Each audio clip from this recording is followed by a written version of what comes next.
In this video, you're going to see probably Candace Owens' African cousin or African sister in this video. You'll see exactly what I'm talking about. But she's addressing something that is kind of talked about in the area of deodorant and must. Let's go ahead and roll that. One thing about African men, they're going to be musty. African men, they're going to be musty. Regardless. Now, let me say something. As a person who has traveled to different countries and seen different people, there are people throughout the world that believe in deodorant, like myself and maybe a lot of you who could be watching, right? In our homes, we was taught cleanliness is next to godliness.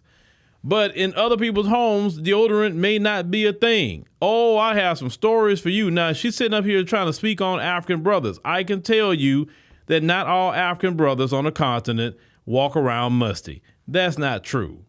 Now, certain ones with certain tribes, I have noticed the men and the women. True story, okay? Now, I know these were some West Africans. True story. I'm sitting there in the airport in Addis Ababa, Ethiopia, ready to come on back to good old Houston. And as I am sitting there, they had this sister come up to me, this African sister, and she was asking me a question about something on her phone.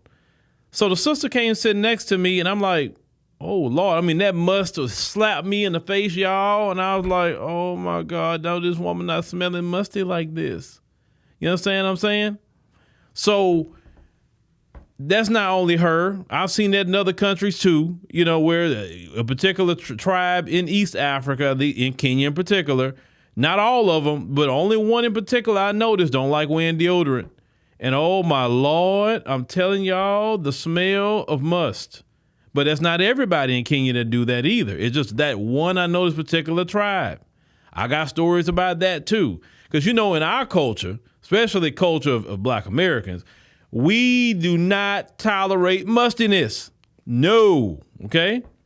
I've seen people outside, you mentioned the African men. No. It's cultures.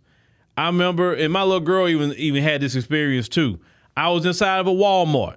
They had this East Indian man, and he was ahead of me. Y'all, I'm telling y'all, let me tell you, describe the smell, because the smell is something I literally can pinpoint the smell, and it was wrapped up into one. So the smell that I smelled that day, and he walking with his woman too, his wife. So he got a woman smelling like this. What I'm about to tell you. He smelled like must, and you can smell it from a distance. Must, feet, like smelly feet, booty, okay, all wrapped up into one smell. And I'm looking at this dude from a distance. And I say, bruh, it is him. Because when he walked away, the smell went with him. It's like, bruh, you are carrying funk with you in the public, in the Walmart. And I normally don't ever go in that store, but my wife sent me in that store because it was right around the corner, from her cake shop, and she needed something. So, she sent me to go get it. Fine. You know how it is, honey-do list. Gentlemen, you know how it is when your wife sends you to go do something.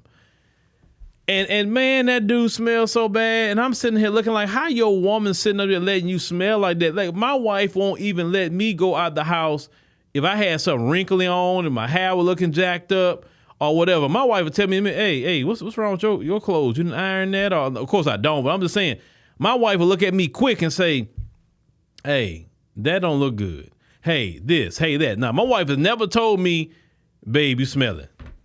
She's never told me you musty, because I make sure deodorant is important. And I always say soap and water, toothbrush and the toothpaste, and some mouthwash.